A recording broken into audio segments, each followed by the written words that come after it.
جانتا جی چاہتا ہے میں جوتا نکال کر اس خبیث کو ماروں، ننگا کر کے اس کو ماروں جو کھانوں کو حقیر سمجھتا ہے اور جو بڑے مزیدار کھانوں کا شیدائی ہے، اس کے بغیر کھا نہیں سکتا وہ. اس کو ہوٹل میں جانا پڑتا ہے کھانا کھانے کے لیے. ہوٹل کا کھانا جانتے ہو کس طرح کا ہے؟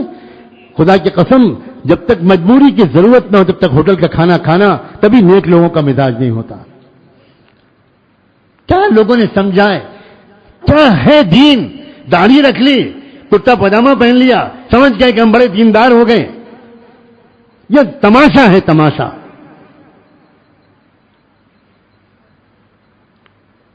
حضرت خواجہ باقی باللہ رحمت اللہ علیہ، جانتے ہو ان کے کھانے پکانے والے کی شرط کیا ہوتی تھی؟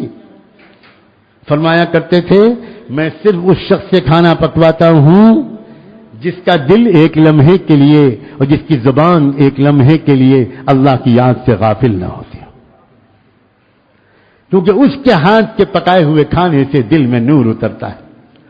فرمایا کرتے تھے کہ جس دن میرے پاس ایسا کوئی پکانے والا نہیں ہوتا میں روزہ رکھتا ہوں اور شام کے وقت میں دودھ سے یہ لسی سے افطار کر لیتا ہوں، کوئی پکی ہوئی چیز نہیں کھاتا جب تک کہ ذکر میں ڈوبا ہوا انسان میرا کھانا نہ پکائے.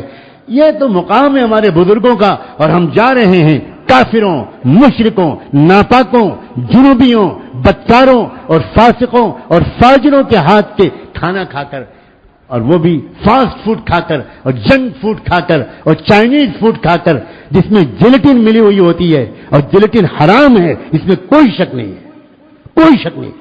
کوئی چائنیز فوڈ جیلیٹن کے بغیر نہیں بنتا، کوئی جنک فوڈ جیلیٹن کے بغیر نہیں بنتا. ہمارے یہ نوجوان کیوں اپنے آپ پر ظلم کر رہے ہیں؟ یہ خنزیر کھا رہے ہیں، خنزیر.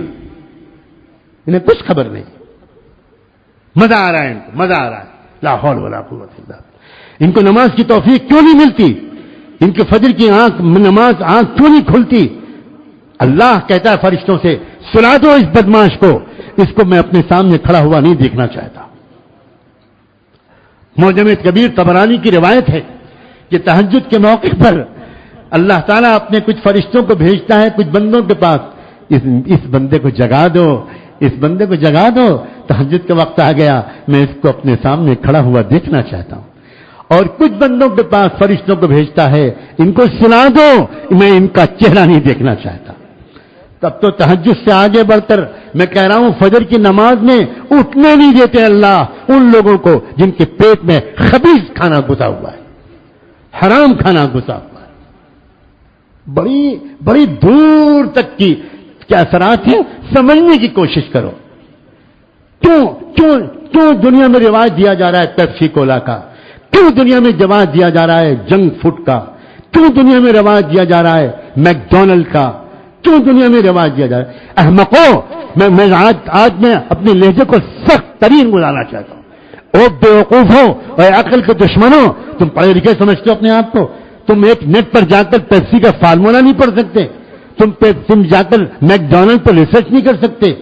میکڈونلڈ میں لندن میں انسانوں کا گوشت پکڑا گیا ہے. پہلے گھوڑوں کے گوشت کی خبر آئی، گدھوں کے گوشت کی خبر آئی. انگلینڈ کے اخبارات میں فوٹو چھپا کہ وہاں مردہ انسانوں کا گوشت میکڈونلڈ میں استعمال ہو رہا ہے.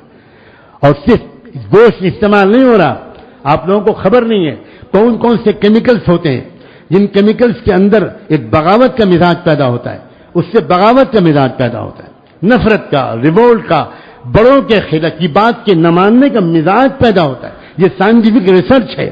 اور وہ یہ سارے ڈرنکس میں اور یہ سارے کھانوں میں اور یہ سارے چائنیز فوڈ میں جو مسالے ڈالے جا رہے ہیں ان میں وہ کیمیکلز ہیں جن کیمیکلز کے اندر جاتے ہی انسان کے اندر ماں باپ اور اپنے استادوں، اپنے پیر، اپنے شیخ اس کے خلاف بغاوت کا مزاج پیدا ہوتا ہے. ہمارے مشائخ اور اکابر ریسرچ کر کر کے تھکے جا رہے ہیں، لیکن یہ امت محمدیہ کے بے عقل نوجوان، یہ بے حس نوجوان سننے پر آمادہ نہیں. کیوں یہ بچے اپنے ماں باپ کے باغی بن رہے ہیں؟ کیوں آج کل کے مریدین اپنے شیخ کے خلاف علم بغاوت بلند کر رہے ہیں؟ کیوں یہ شاگرد اپنے استاد کے خلاف اس لیے کہ ان کو وہ کھانا کھا رہے ہیں، وہ پانی پی رہے ہیں، وہ ڈرنکس پی رہے ہیں،